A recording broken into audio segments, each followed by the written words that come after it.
princípio de segregação de interface, que é um princípio que eu achei bem legal, na verdade, eu vou primeiro explicar e depois eu vou explicar o princípio, que eu acho que fica mais fácil de entender. Aqui a gente tem uma interface que tem dois métodos dentro dela: calcular área e calcular volume. Perfeito. Até agora perfeito.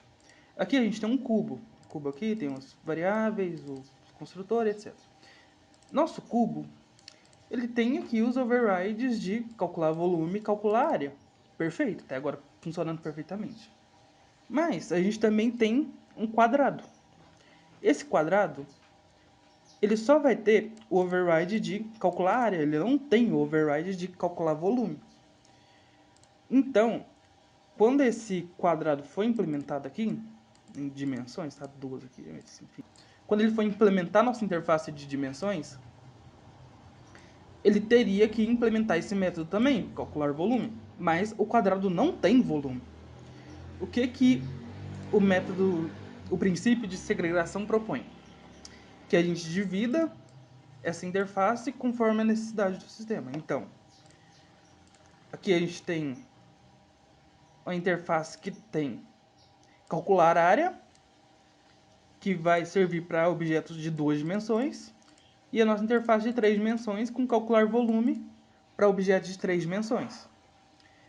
Então, aqui, quando a gente implementa aqui o cubo, por exemplo, o cubo vai ter tanto calcular área quanto calcular volume. Então, ele vai implementar as duas interfaces e assim ele vai conseguir dar override nos dois métodos, porque ele implementa as duas interfaces.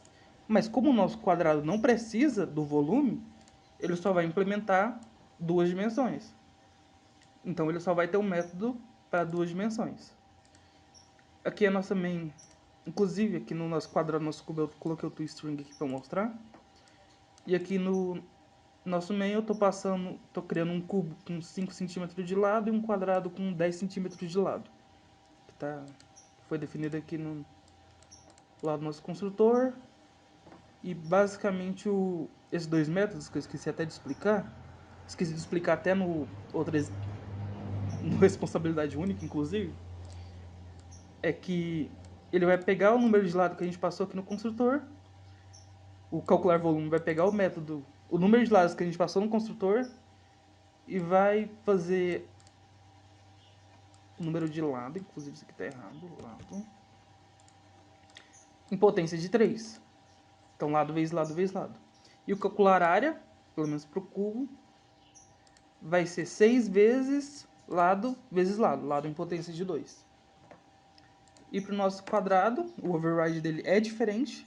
O calcular área, que aqui era 6 vezes etc., vai ser só o lado em potência de 2, ou lado vezes lado. Então aqui a gente vai mostrar nosso programa.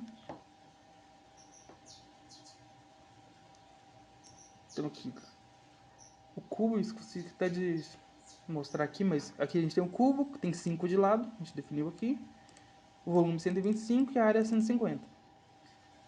E o nosso quadrado tem o lado 10, que a gente definiu aqui, e tem a área de 100.